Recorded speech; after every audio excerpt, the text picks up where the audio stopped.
Hello मित्रों, विज्ञानशाला परिवार में आपका स्वागत है। और हम जो पिछले वीडियो में हमने जो पढ़ा वो आपके कर्म के आधार पर क्रिया के भेद हम पढ़ रहे थे, और मुझे पूर्ण यकीन है कि वो आपके जो समझ में आई होगी वो क्रिया। अब वो जो क्रिया हम पढ़ रहे थे, अकर्मक व सकर्मक दो भेद बताए थे हमने। अकर्मक क्रिया जिसमें जो कर्म का प्रयोग नहीं होता है, सकर्मक क्रिया जिसमें क्रिया के साथ कर्म का प्रयोग होता है। अब जो आपकी जो क्रिया जो सकर्मक क्रिया है उसके भी दो भेद हैं। उसके भी कितने भेद है बेटा? दो भेद हैं।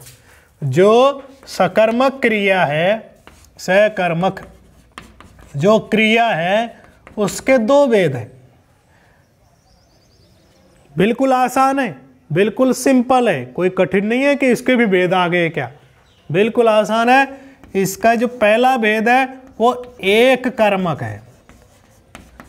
सकर्मक क्रिया का पहला भेद क्या है बेटा? एक कर्मक क्रिया।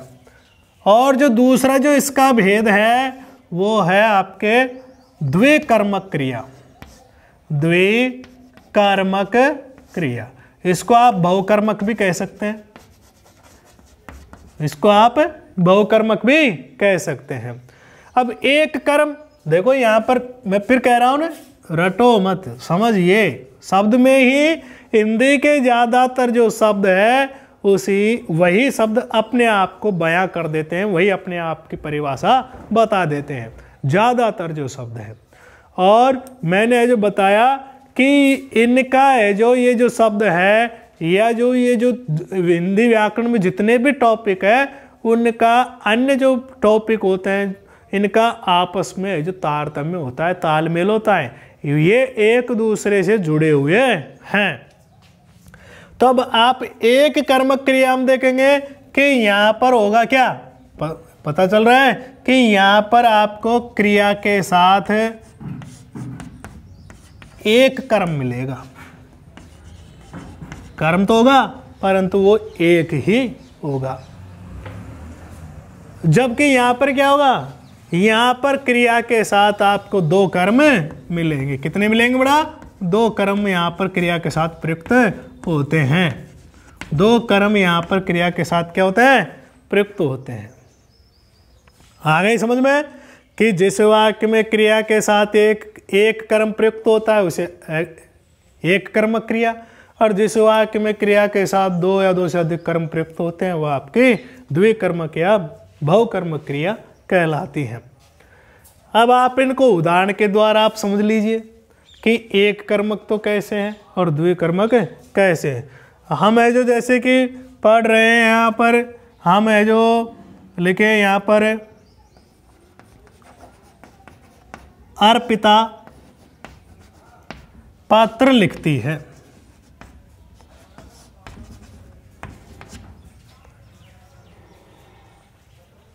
या फिर आप कह दीजिए यहां पर अध्यापक छात्रों को पढ़ाता है। अध्यापक छात्रों को पढ़ाता है, ठीक है। और अगला एक उदाहरण और लीजिए कि यहां पर देखिए अध्यापक छात्रों को हिंदी पढ़ाता है।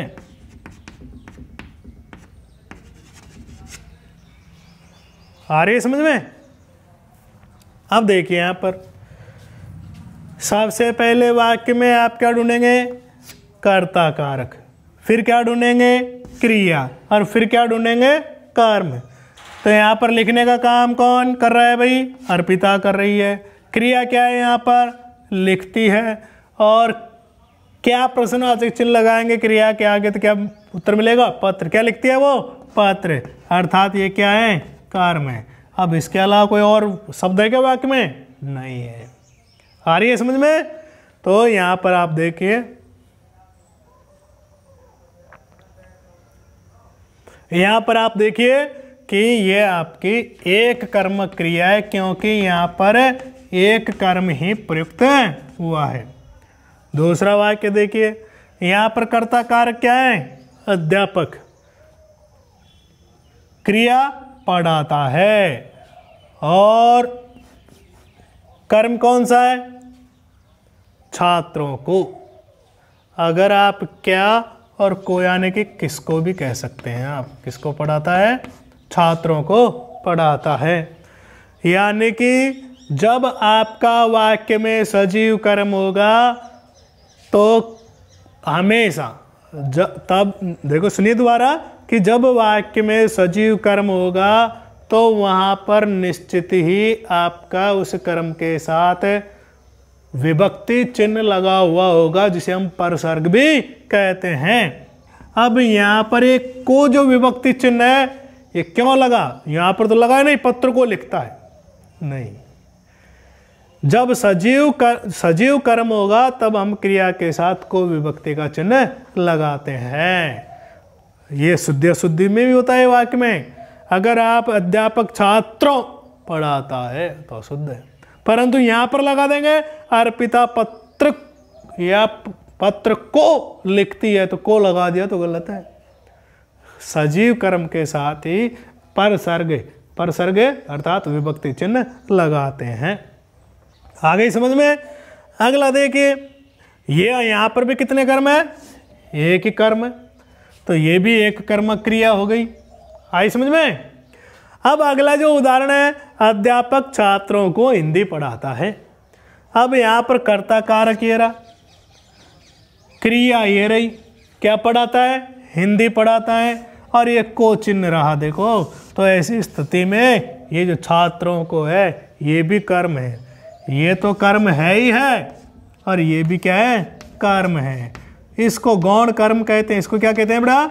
गौण कर्म कहते हैं, और इसको मुख्य कर्म कहते हैं। आई समझ में? इसको तो क्या कहते हैं? गौण कर्म कहते हैं, और इसको मुख्य कर्म कहते हैं। अब यहां पर एक कर्म तो ये रहा और एक कर्म ये रहा, इसलिए यहां पर दो कर्म प्रयुक्त होने के कारण ये कौन सी क्रिया हो गई? द्विकर्म क्रिया हो गई। आ गई समझ में? अब हम है जो कुछ ऐसे नियम आपको बताते हैं जिससे कि आपको क्रिया को सकर्मक व अकर्मक रूप में पहचानने में दिक्कत नहीं होगी, कोई परेशानी नहीं होगी।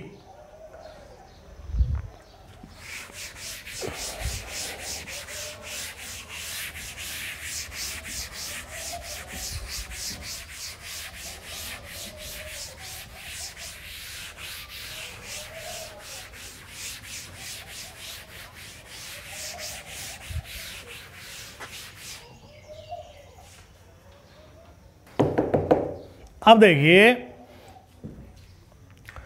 जो इसमें है जो क्रिया को कैसे आप है जो पहचान सकते हैं, इसके कुछ नियम हैं, उनको आप देखिए कि कैसे हम सकर्मक क्रिया और अकर्मक क्रिया को है जो पहचान सकते हैं। कहीं कहीं पर है जो क्या प्रश्नवाचक शब्द है जो काम नहीं करता है, तो ऐसी स्थिति में हमें जो कुछ नियम यहाँ पर बता रहे हैं उनके द्वारा आप आसानी से जो सकर्मक और अकर्मक क्रिया की पहचान कर सकते हैं। और मैं फिर पुनः कह रहा हूँ कि ये प्रतियोगिता स्तर पे मैं पढ़ा रहा हूँ आपको। जब आप प्रतियोगी परीक्षा की जब आप तैयारी करेंगे तब मेरा मानना है कि इससे ज़्यादा आपको नहीं बताया जाएगा। देखिए कि सकर्मक और अकर्मक क्रिया की पहचान कि कैसे करते हैं। पहले मैं एक चीज़ और बता देता हूँ आपको, उसको भी आप नोट डाल करके देखें कि कई बार दुविधा होती है। जैसे कि उदाहरण के द्वारा मैं आपको बताता हूँ, लड़की भैंस को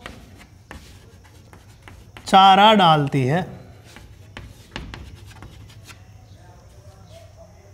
ठीक है।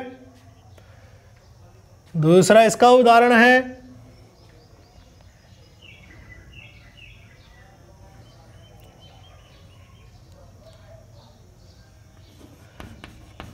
राम ने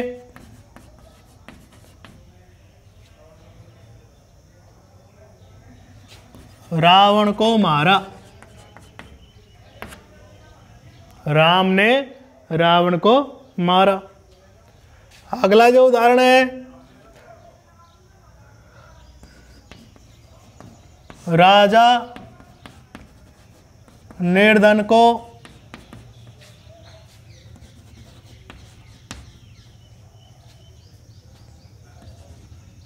धन देता है।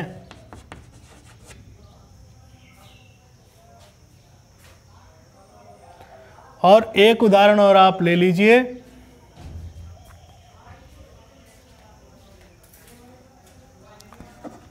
दुकानदार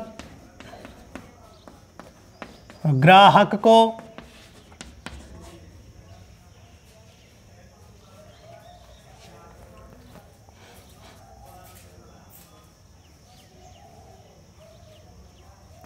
सामग्री देता है।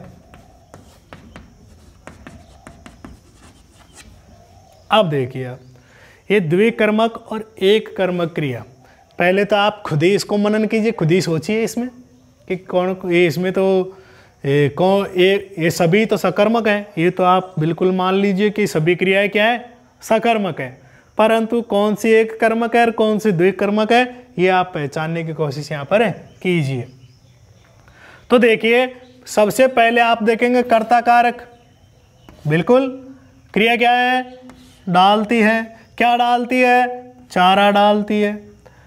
अब देखो, ये सब चीज़ें जुड़ी हुई है। मैं फिर कह रहा हूँ आपसे कि ये सब चीज़ें आपस में जुड़ी हुई हैं, कि ये क्रिया है और इसके आगे हमने क्या लगा दिया, क्या, प्रश्नवाचक चिन्ह। तो उत्तर क्या मिला, चारा। ये क्या है आपका कर्म। कौन सा कर्म है, मुख्य कर्म। कौन सा है, मुख्य कर्म। आई समझ में। और अब ये चारा भी तो किसी न किसी को डाला जा रहा है। देखिए, गौण कर्म और मुख्य कर्म। मुख्य कर्म की प्राप्ति या संबंध गौण कर्म से होता है। मुख्य कर्म की प्राप्ति या संबंध किससे होता है, गौण कर्म से होता है। कि उस मुख्य कर्म को करने के लिए, पूरा करने के लिए हमको गौण कर्म की आवश्यकता जरूर होती है। तब देखिए आप कि ये कर्म है। अब ये चारा डाल तो दिया, परंतु डाले कहाँ, खेत में, वैसे नहीं। तो ऐसी स्थिति में ये चारा है जो भैंस को डाला जा रहा है, और यहाँ पर आप इसको गौण कर्म कह सकते हैं। क्या ये, गौण कर्म। आ रही समझ में। और वैसे भी चिन्ह कौन सा लग रहा है, को। ठीक। अगला है, राम ने रावण को मारा। अब यहाँ पर आप देखेंगे कि यहाँ पर किसको मारा, सजीव। सजीव कर्म है, तो ये चिन्ह आ गया, स्वतः ही आ गया। तो यहाँ पर ये क्या है आपका, मुख्य कर्म है। मुख्य कर्म। ये तो आपकी एक कर्मक है। कौन सी क्रिया है ये को नहीं, ये तो आपकी द्विकर्मक है। दो है ना इसमें, द्विकर्मक है। और ये एक कर्मक है। ये एक कर्मक क्रिया है। और अब आगे देखिए, राजा निर्धन को धन देता है। इससे पहले आप इसको देखिए, दुकानदार ग्राहक को सामग्री देता है। क्या देता है, सामग्री। कौन सा कर्म, मुख्य कर्म। आ रही है समझ में। और किसको दे रहा है वो, ग्राहक को। ये आपका गौण कर्म। ये आपका गौण कर्म। ये कर्ता कारक है, वो क्रिया है। तो आप बताइए, आप ये भी कौन सी हो गई, द्विकर्मक क्रिया। अब यहाँ पर आप देखिए, जो मैं मुख्य बात जो बताना चाहता हूँ, जो मैं आपको वास्तव में जो जिस बारे में बात कर रहा हूँ वो ये है, जो आपको बताना चाहता हूँ वो ये वाक्य है कि राजा निर्धन को धन देता है। अब यहाँ पर देखो, निर्धन को, यहाँ पर को चिन्ह है, स्वाभाविक है। यहाँ पर क्या देता है, धन देता है। ये मुख्य कर्म है, मुख्य कर्म है। और को चिन्ह है तो ये गौण कर्म है। और क्या हो गया, अब ये द्विकर्मक क्रिया। परंतु यहाँ पर ये द्विकर्मक क्रिया नहीं है। अब उसका कारण देखिए, द्विकर्मक क्रिया क्यों नहीं है, कि भाई रीजन क्या है, कारण क्या है कि इसमें द्विकर्मक क्रिया नहीं है। तो देखिए कि आपकी जो पहले तो आप इस चीज़ को समझिए कि इनकी स्थिति क्या होती है, कर्म की स्थिति, मुख्य कर्म की और गौण कर्म की स्थिति क्या होती है। जो मुख्य जो कर्म होता है, मुख्य कर्म जो होता है वो क्रिया से ठीक पहले आता है। क्रिया से जो मुख्य कर्म होता है बेटा वो क्रिया से ठीक पहले आता है, ठीक पहले आता है। आ रही है समझ में? जो मुख्य कर्म है वो क्रिया से ठीक पहले आता है, और जो गौण कर्म है, जो गौण कर्म है वो मुख्य कर्म से, मुख्य कर्म से पहले आता है। आ रही है समझ में?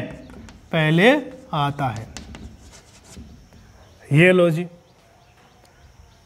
अब यहां पर आप देख लीजिए, चाहे ये क्रिया है, मुख्य कर्म है, मुख्य कर्म के आगे तुरंत क्या है, मुख्य कर्म से पहले क्या आ रहा है, गौण कर्म है। आ गई समझ में? गौण का होता है छिपा हुआ या जिसका कोई महत्व न हो, इसके बगैर भी हमें जो वाक्य लिख सकते हैं। अब यहाँ पर आप देखेंगे तो एक चीज़ मैंने आपको बताई थी कि सजीव कर्ता के साथ जो सजीव जो कर्म है उसके साथ आपको को चिन्ह मिल जाएगा, और निर्जीव के साथ, निर्जीव कर्म के साथ आपको को चिन्ह नहीं मिलेगा। ये भी आप ध्यान रखिए, ध्यान रखिए। अब मैं आपको बता रहा था कि जो आपकी, भाई हम इसको हमने जो द्विकर्मक क्रिया क्यों नहीं माना, यही तो हमारी समस्या। इसी के बारे में तो हम चर्चा कर रहे थे कि इसको हमने द्विकर्मक क्यों नहीं माना, एक कर्मक में क्यों रखा इस वाक्य को, इस क्रिया को एक कर्मक ही क्यों मानी। तो देखिए इसका कारण है कि जो देना जो क्रिया होती है ना, देना, ये दो रूपों में हमारे सामने आती हैं। वो कैसे, दो तरीके से इसका प्रयोग होता है। वो कैसे है देखिए, कि एक तो होता है कि हम है जो कोई चीज को है जो वापस लेते हैं, और दूसरा अर्थ होता है वापस नहीं लेते हैं।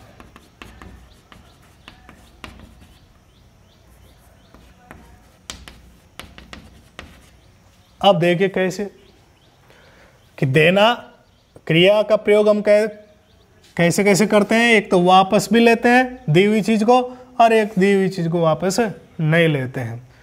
जो वापस लेते हैं वो तो आपके जो कोई संज्ञा सर्वनाम हो सकता है, परंतु जो वापस नहीं लेते हैं ये जो चीजें हैं, ये दान, पुरस्कार, भेंट, उपहार, या गलत उसमें देखें तो बददुआ, श्राप आदि है जो इसमें आ जाती हैं। अब देखिए कैसे कि जो देना जो क्रिया होती है उसको हम दो रूपों में प्रयुक्त करते हैं, एक तो वापस लेते हैं और एक वापस नहीं लेते हैं।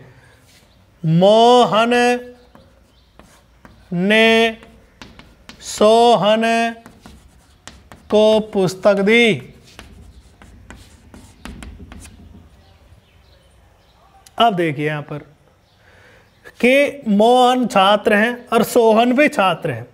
मोहन ने सोहन को पुस्तक दे दी कि भाई ये किताब ले, परंतु अब इस किताब को, इस पुस्तक को वो वापस भी ले सकता है, वापस लेगा। पढ़ने के लिए तो दिए भाई, उसने पढ़ने के लिए दिए, तो ये है जो इसको वापस लेगा। उसने कलम दी, उसने मोटरसाइकिल दी है, उसने मोटरसाइकिल दी, तो ये वो उसको मात्र काम साधने के लिए तो दे रहा है। तो कहने का तात्पर्य यहाँ पर यह है कि जो कर्म हम वापस ले लेते हैं तब तो उसके साथ जो गौण कर्म होगा वो आपका, वो जो उसके साथ जो होगा वो गौण कर्म होगा। कौन सा होगा? गौण कर्म। परंतु अब यहाँ पर देखिए कि राजा निर्धन को धन देता है, वो उसकी सहायता कर रहा है। राजा निर्धन को, गरीब को धन देता है, भेंट कर रहा है, उपहार दे रहा है, पुरस्कार दे रहा है, या क्या दे रहा है? वो दान दे रहा है। क्या दे रहा है? दान। तो कहने का तात्पर्य है कि यहां पर दान दी हुई चीज को हम वापस नहीं लेते हैं, दान दी हुई चीज को हम वापस नहीं लेते हैं। इसलिए यहां पर आप देखेंगे तो यहां पर दी हुई चीज वापस ले रहे हैं, तब तो वो जो गौण कर्म ही रहेगा। और जहां पर दी हुई चीज को हम वापस नहीं लेते हैं तो वो गौण कर्म न होकर के क्या हो जाएगा बड़ा? संप्रदान कारक हो जाएगा। आ रही है समझ में कि यहां पर आप है जो अब गौण कर्म को क्या मानेंगे? संप्रदान कारक मानेंगे, क्योंकि निर्धन के लिए क्या देता है? वो धन देता है। के लिए चिन्ह का भी प्रयोग कर सकते हैं, इसलिए हमने इसको एक कर्मक क्रिया बताई थी। आ रही है समझ में? एक तो वो चीज है जो हम दे करके वापस ले लेते हैं, वहां पर तो गौण कर्म होगा। और एक वो वस्तुएं हैं, वो संज्ञा सर्वनाम विशेषण है, जो हम एक बार दे करके वापस नहीं लेते हैं, वो वहां पर तब आप देखेंगे को चिन्ह लगा हुआ है तो निश्चित ही वो आपका संप्रदान कारक होगा। ये आपके जो देना क्रिया के है जो वो हो गए। अब मैं आपको है जो क्रिया की पहचान है वो बता देता हूँ कि क्रिया को कैसे पहचानते हैं कि यह क्रिया सकर्मक है और यह क्रिया अकर्मक है। ठीक है बेटा, देखिए ये जो ऑनलाइन कक्षाएं हैं उनका आप सदुपयोग करें, इनको आप ऐसे ही नेगलेक्ट नहीं करें। ये महत्वहीन नहीं है, इनका महत्व है। अब आप देखें कुछ नियम है जिनके द्वारा हम इनको पहचान सकते हैं। एक तो हमने आपको बताया था कि भाई आप क्या प्रश्नवाचक शब्द लगा करके आप जो क्रिया के आगे क्या लगा देंगे? क्या प्रश्नवाचक चिन्ह लगा देंगे? क्या प्रश्नवाचक चिन्ह शब्द, क्या प्रश्नवाचक शब्द लगा करके कहाँ पर लगाएंगे बताइए? देखिए क्रिया के आगे, क्रिया के आगे क्या प्रश्नवाचक शब्द लगा करके आप क्या कर सकते हैं? शब्द लगाकर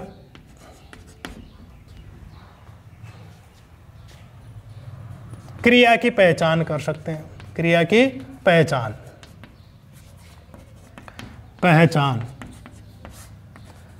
कर सकते हैं।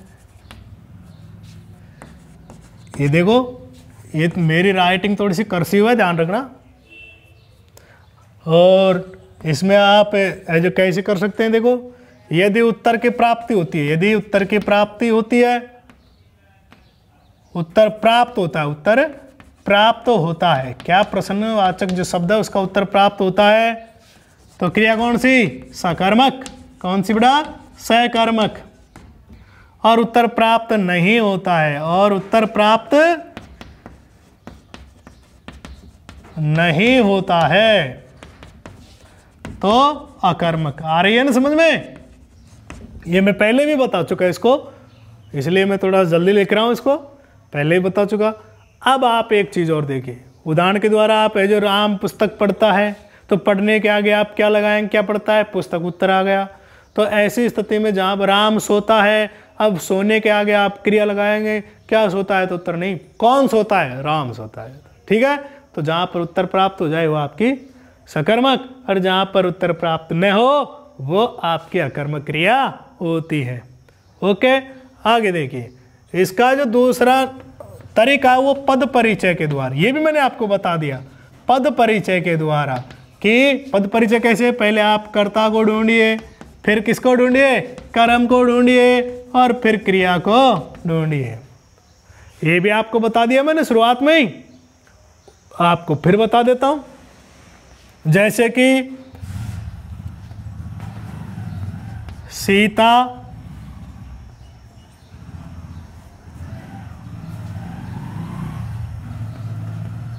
क्रिकेट खेलती है। ठीक है, सीता यहां पर कर्ता कारक है, खेलती है क्रिया है। क्या खेलती है? क्रिकेट खेलती है, ये कर्म है। अब बताइए, यहां पर कर्ता भी है, कर्म भी और क्रिया भी है, तो ऐसी स्थिति में ये कौन सी हो गई? सकर्मक क्रिया। आ गई समझ में?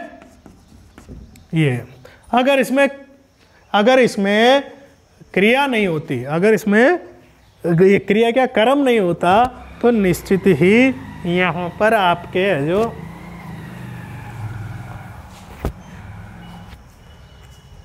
अकर्मक क्रिया होती। अब आप देखिए नियम नंबर 3, नियम नंबर 3 देखिए, ये जो नियम मैं बताने जा रहा हूं ये बड़ा महत्वपूर्ण है। देखिए कैसे। नंबर 3 है कि कर्ता के साथ यदि ने चिन्ह है तब क्रिया, कर्ता के साथ यदि ने चिन्ह है तब क्रिया सकर्मक होगी। क्या होगी? सकर्मक होगी। आगे पढ़ने की जरूरत नहीं है वाक्य को। कर्ता कारक के आगे यदि ने चिन्ह लग गया तो आप उसको आंख बंद करके जो सकर्मक क्रिया कर दीजिए। आगे वाक्य को पढ़ने की आवश्यकता नहीं है। देखिए और देखिए इस दूसरी चीज और देखो, 3 चीजें बता रहा हूं इसमें मैं। सकर्मक तो हो गई और भूतकाल की भी होगी। कौन से काल की होगी? भूतकाल की। यानी कि एक चीज और बता रहा हूं कि जो ने परसर्ग चिन्ह है वो कर्ता के साथ कौन सी स्थिति में लगता है? जब क्रिया भूतकाल की होगी, अन्यथा ने चिन्ह आपको मिलेगा ही नहीं। 2 चीज क्लियर। तीसरी देखिए, यानी कि आंख बंद करके करने की आवश्यकता है कि ये तो सकर्मक, आंख बंद करके ने चिन्ह है, सकर्मक है। फिर आंख बंद कर लीजिए, भूतकाल की है। पुनः आंख बंद कर लीजिए कि वो कर्तृवाच्य की है। किसकी है? वो वाच्य कौन सा है? कर्तृवाच्य है। आ गई है समझ में? ये आप ने चिन्ह, जैसे कि मैंने राम ने गाड़ी चलाई, लो साहब चला ली। अब यहां पर ने चिन्ह आपने देखा तो देखते अब आप जो इसको सकर्मक क्रिया कर दीजिए। सकर्मक के साथ साथ ये पूरा है, सकर्मक आप इसको कर दीजिए। और वैसे क्या का भी यहां पर प्रयोग करें, क्या चलाई? गाड़ी चलाई। ठीक है। अब इसका जो अगला जो चौथा जो नियम है वो ये है कि कई बार जो हमने बताया आपको कि स्वाभाविक या ईश्वर प्रदत्त जो क्रियाएं होती हैं वो हमेशा अकर्मक क्रिया होती है। जो स्वाभाविक होती है, स्वतः ही हो रही है, उसको कोई कर ही नहीं रहा है, या फिर अपन उसको कह सकते हैं प्राकृतिक घटना या प्राकृतिक रूप। तो वो जो क्रिया होगी फिर आपकी कौन सी होगी? अकर्मक क्रिया होगी। कैसे? देखिए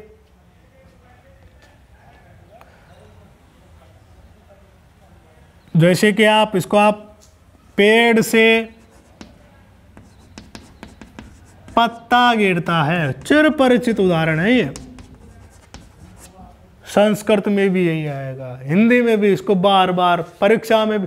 और जो कोई थोड़ा बहुत जानकार है क्रिया का वो सबसे पहले यही पूछेगा अध्यापक से कि साहब या बताओ देगा या में कौन सी क्रिया है, क्योंकि वो खुद को 30 मार्क का समझता है। परंतु अब देखिए पहचान करने में कोई ज़्यादा कठिनाई तो है नहीं।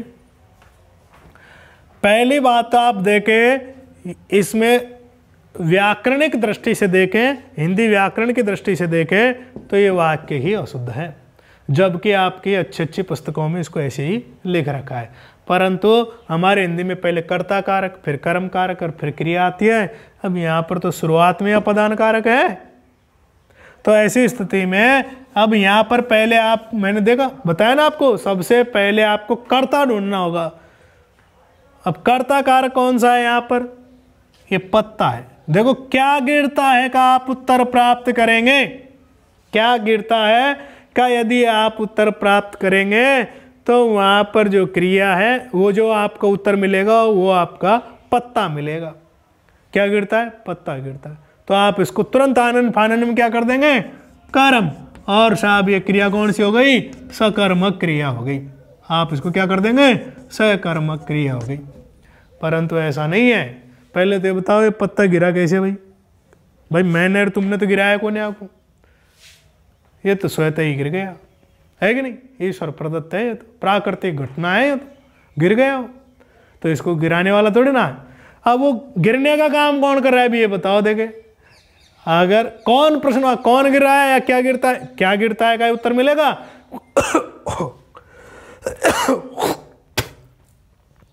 अब आप देखेंगे क्या गिरता है, तो इसमें जो उत्तर मिलेगा वो आपका कर्म कारक। जब सजीव करता हो तो आप में जो कौन लगा देते हैं, और जब सजीव करता ना हो निर्जीव हो तो वहाँ पर हमको क्या का उत्तर लगा करके भी हमको कर्ता की पहचान करनी होती है। अब यहाँ पर आप देखेंगे कि ये जो गिरना है ये पत्ते के अनुसार हो रहा है। अब आप इसको बहुवचन में पत्ते गिरते हैं तो क्रिया बदल जाएगी तुरंत ही। कर्ता बदल रहा है तो क्रिया भी बदल रही है। तो यानी कि अब यहाँ पर हम जब कर्ता को बदलते हैं तो क्रिया बदल रही है। तो यहाँ पर पत्ता क्या है? कर्ता कारक है। अब आप इसको शुद्ध रूप से लिखें तो ऐसे लिख सकते हैं इसको कि पत्ता पेड़ से गिरता है। अगर मैं इस वाक्य को ऐसे लिख देता कि पत्ता पेड़ से गिरता है, पत्ता पेड़ से गिरता है, तो आप स्वयं ही इसका उत्तर दे देते कि ये तो अकर्मक क्रिया है भाई, क्योंकि गिरने का काम कौन कर रहा है? पत्ता कर रहा है। तो ऐसी स्थिति में अब ये जो क्रिया है वो आपकी सकर्मक क्रिया न होकर के अकर्मक क्रिया है। तो ये क्रियाएं स्वाभाविक होती हैं। जैसे कि मैं कह दूँ हिमालय से गंगा निकलती हैं, अब कोई यार निकाल थोड़ी रही हो जाओ, ईश्वर की है जो महिमा है, प्रकृति की महिमा है, स्वतः ही निकल रही है वो। तो यहाँ पर है जो आपकी अकर्मक क्रिया है। मैं इस वाक्य को यो कह दूँ आकाश में घनघोर घटाएं छा गई। क्या छा गई? घनघोर घटाएं छा गई। ये लो, अब ये गलत है आपका। अगर क्या का उत्तर के हिसाब से आप देखेंगे तो आप इसको सकर्मक करेंगे, परंतु पहले आप है जो कर्ता को ढूंढिए। तब कर्ता को ढूंढने के बाद में आप है जो उत्तर मिलेगा इसमें कर्ता का, तो घनघोर घटाएं हैं, तो वो कर्ता कारक है वो तो। और उसी के अनुसार क्या आ रही है? छा गई, घनघोर घटाएं छा गई। यहाँ पर कर्ता कारक स्त्रीलिंग है, क्रिया भी क्या हो गई? स्त्रीलिंग है। आ रहा है समझ में? तो कहने का तात्पर्य, और ईश्वर प्रदत्त है, कोई करने वाला नहीं है। बूंद बूंद से घड़ा भरता है, बूंद बूंद से घड़ा भरता है। बाहर है जो आपके आंगन में घड़ा रखा हुआ है, बूंद पड़ रही है, भर रहा है साहब, कोई भरने वाला तो है नहीं उसको। हाँ, अगर उसको कोई भर रहा है कि मोहन बूंद बूंद से घड़ा भरता है, अब क्या भरता है? घड़ा भरता है। ये सकर्मक है, परंतु घड़ा बूंद बूंद से भरता है, ये अकर्मक है। तो कहने का तात्पर्य यह है कि यहाँ पर आप जो स्वाभाविक क्रिया होती हैं उन वो आपकी निश्चित ही कौन सी होती है? अकर्मक क्रिया होती है। स्वाभाविक क्रियाएं होती हैं कौन सी होती है? अकर्मक क्रिया होती है। इसके बाद में आपके जो क्रिया हैं उसमें एक प्रेरणार्थक क्रिया और आपने पढ़ी होगी कि जिसमें कर्ता कारक है जो दूसरे के द्वारा है जो कार्य करता है, वो प्रेरणार्थक क्रिया भी आपकी हमेशा सकर्मक होती है। जैसे सरपंच ने चिन्ह आ गया, पहली बात तो देखिए सकर्मक हो गई स्वतः ही। सरपंच ने बांध बनवाया साहब, बांध बनवाया। अब जहां पर देखो ये वाह शब्द आ जाता, ये वाह वर्ण आ जाता है ना, तब आप समझ लीजिए क्रिया में वाह आ गया तो वहां पर प्रेरणार्थक क्रिया होती है, प्रेरक क्रिया होती है, दूसरे के द्वारा वहां पर करवाया जाता है। सरपंच खुद ने नहीं बनाया, किसी और से वो बनवाया, परंतु ने के आधार पर भी आप इसको पहचान सकते हैं कि ये क्रिया कौन सी हो गई? सकर्मक क्रिया। क्या बनवाया? बांध बनवाया। यह आपके क्रिया से संबंध जो समस्याएं थी, मैंने सभी के सभी जो बिंदु हैं उस पर चर्चा की है, बातचीत की है। और एक और है वो रह गया, उसको और आप देख लीजिए कि जो क्रिया है उसमें कई बार हम कल्पना के आधार पर भी है जो सकर्मक या अकर्मक को पहचानते हैं, कल्पना के आधार पर। अब कल्पना के आधार पर कैसे उसको देखिए आप, देखिए अगला नियम है कल्पना के आधार पर।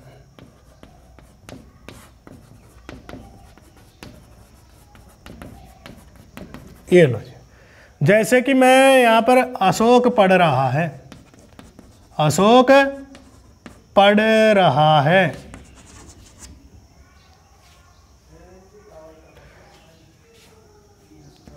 लड़की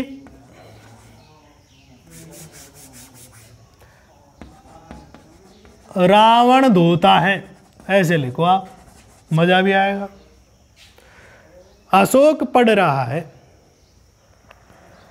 अब आप देखिए ऐसी स्थिति में आप यहां पर क्या प्रश्नवाचक चिन्ह लगाएंगे तो उत्तर तो आपको इस वाक्य में मिलेगा नहीं, क्या पढ़ रहा है भाई।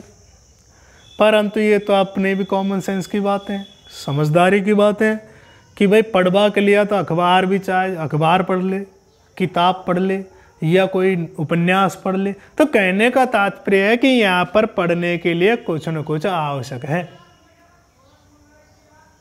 तो ऐसी स्थिति में, परंतु ध्यान रखना वहां पर क्रिया के साथ रहा होना आवश्यक है। ये सभी जगह होता नहीं है, परंतु वहां पर रहा जो है वो होना आवश्यक है, प्राय ज्यादातर क्रियाओं के साथ। अब यहां पर देखिए पढ़ रहा है, अब क्या पढ़ रहा है तो ये हमारे कॉमन सेंस की बात है कि वो कुछ न कुछ तो वो पढ़ ही रहा होगा। ये तो है नहीं है कि वो ऐसे ही बड़बड़ा रहे हैं, उसको कुछ न कुछ है जो वो है जो किताब पढ़ रहा होगा, अखबार पढ़ रहा होगा, पत्र पढ़ रहा होगा, लेख पढ़ रहा होगा, कुछ न कुछ वो पढ़ रहा है। ऐसी स्थिति में यहाँ पर आपकी अब यह जो क्रिया है वो कल्पना के आधार पर है और इसे हम सकर्मक क्रिया कहते हैं।